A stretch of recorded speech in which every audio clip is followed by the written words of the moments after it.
Hello, beautiful souls. How are you doing today? Thank you for showing up to the Bobbi Jo and Sheena show. Two friends, two colleagues here, mindset coaches to just have discussions.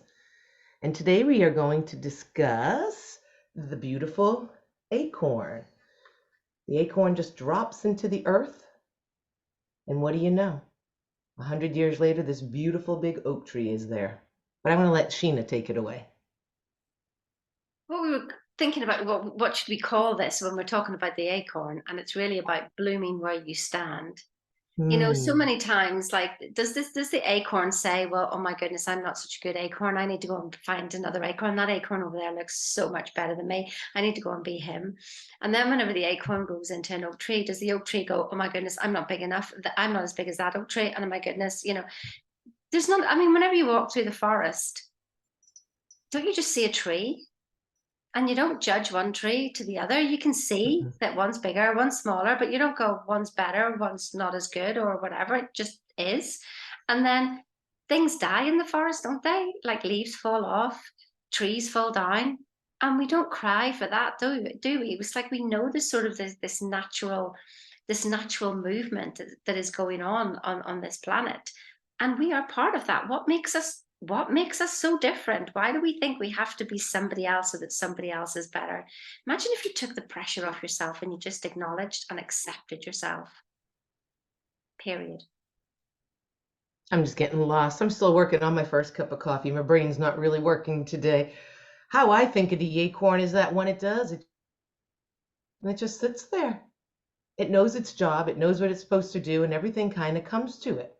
And we're the same way. We're born with a certain job to serve, to do something, but somehow along the way, you've heard me say this before, that we get caught up in our cultural and social paradigms and we forget our true essence and who we truly are. So it takes a little bit. But this acorn just sits there. Water comes to it, nutrients come to it. I've even heard that if we're in a big drought, that trees will share their water source with other trees through the root base. Don't know if that's true, but it just simply sits in bees. Now, I've been watching Arnold Schwarzenegger's reading his book called Be Useful. And I saw that, so many things came into his life once he had a trajectory of what he wanted. Kind of like that book, I'm doing a book club, Cybernetics, that there's a mechanism. If you know what you want, the universe is trying to bring it to you constantly. So, like the acorn, if you truly know who you are and what's going on, then the universe will provide and take care of you. It's in our DNA. It's our divine right. And so be like that acorn and just sit and know that it'll come to you. Know that everything that you need is there. But the point is here is that people don't have the clarity. We've gotten really muddied waters by our thoughts and what we think we should be doing or should have. And everyone always wants to go for the golden coin, the money, money, money, money, money, money, money. I mean, I bet you if you walk down the street and you ask everyone what's the number one thing they want more of, and probably 10 out of 10 would say money. And that is a paradigm, that is a programming in our brain, the way our culture, the ads on TV, everything, everything, everything. Now, to go for a beautiful walk, does that take money? Nope. To see a gorgeous sunset, does that take money? Nope. To have a best friend like Sheena and love, does that take money? Nope. So you have to have the clarity of what are you? I'm an oak tree. I'm standing right here, and everything that I want in my life is going to come to me by divine right. It's really kind of that easy, but we trip ourselves up. It's really simple, but it's not easy. It's simple to be the oak tree, but we have brains and we just screw everything up around it. And that's our vibration that we talk about all the time. I think I've really like to say enough on that, Sheena.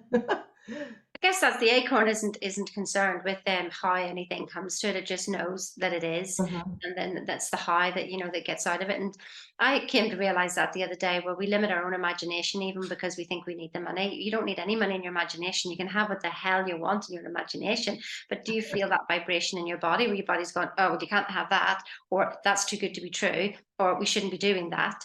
And you can feel all that. But imagine if you just go on, just dream. Imagine if you just give yourself that permission. Just dream. I'm only pretending. This isn't real. I can have anything I want, and I'm just going to play in my imagination and feel the feelings that will come up from there. I mean, that would just be absolutely priceless. And then just drop it, and then walk in that feeling during the day and see what arises. I was listening to an audio last night, and somebody said, like, feeling good is feeling God. But to be honest, anything is, because everything's the one source of everything anyway. But how do you want to feel? And So, that's yeah, go And ahead. that's the thing, we don't know how we want to feel really. This is the conditioning. We just say happy. I just want to be happy. I remember that was my goal in my 20s. People say, "What do you really want in life?" To be happy. That's so superficial in a way. You got to get a little deeper. I've been trying to use my imagination for years now, and the other day it came to me. It was really great because I think finally I wasn't trying to be anyone else's dream. I finally was landing into my own dream and feeling it, and the visuals came. And it was such a beautiful thing because I've been coaching this for years and had certain inklings with things, but it really was like an epiphany with my imagination. It finally snapped, and whether it was finally I wasn't trying to chase someone else's dream, because that's what we tend to do. Oh, they're doing this, I want to do that, because we lack the imagination. Or it was finally like I had the belief in myself, like, oh yeah, there it is. Oh snap, there it is. Here I am. And that is the I am presence, right? We can go deep on that in another conversation. But when you said about being happy, that's what I said to people whenever it's just like, what is it you're looking for? Because they were asking me to have goals and go here and go there, but I just wanted to be happy now. And if I wasn't happy now, then I would go and do something about it. And I would literally, I would have so many different jobs, all within the same area. But as I would do a job for 6 months, then I would learn it for 6 months, do it really well for 6 months, then spend the next 6 months looking for something else because I was like, I'm done here, So people can believe that I didn't have a goal because on the outside it looked like I was ambitious, but I was just literally just, well, this makes me happy, so this is what I'm doing, Mm, So isn't it kind of funny that sort of like full circle thinking you have to have goals and actually it's just the happiness to be here now. But I know, well, if this isn't making me happy anymore, well, I'll just go over here and do this instead. But keeping the happiness that's within me here, then looking for it outside me, actually making sure that it's in here. So who are mm. you being? Are you being, you know, the person? Say there's something that there is that you do want. Are you that person? God, I remember Bobbi Jo whenever I wanted a promotion in one of my companies that I was in, and they said, "Oh, you have to act like it before you can have it." And I said, "I didn't understand that. Like they were telling me that then. Basically, you have to do the job, Sheena, before they're going to give you the job." And I went, "Well, how do I do that?" And so but I did. Yeah. My job was actually under threat, and I just thought, well, I might as well just have fun. I'm just going to do anything I want because I think I've lost my job at the end of 3 months anyway. And I actually rose and rose, and then at the end, we just went, "We're giving you the job." It's really funny. So act like the job you want to have.